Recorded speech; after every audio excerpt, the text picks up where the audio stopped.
In this video, I'm going to show you how to measure the area of a shape using the MEASUREGEOM tool in AutoCAD. Start by ensuring the boundary is a closed polyline.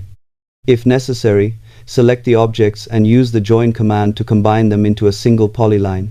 Next, type MEASUREGEOM or MEA in the command line and press enter. Choose the area option, then select object and click on the polyline you want to measure.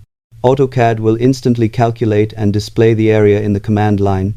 This method is fast, accurate, and ideal for measuring rooms, plots, floor plans, and other enclosed shapes. You can also copy the reported area value directly from the command line for use in reports or calculations.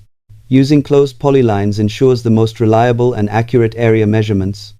Thanks for watching, and happy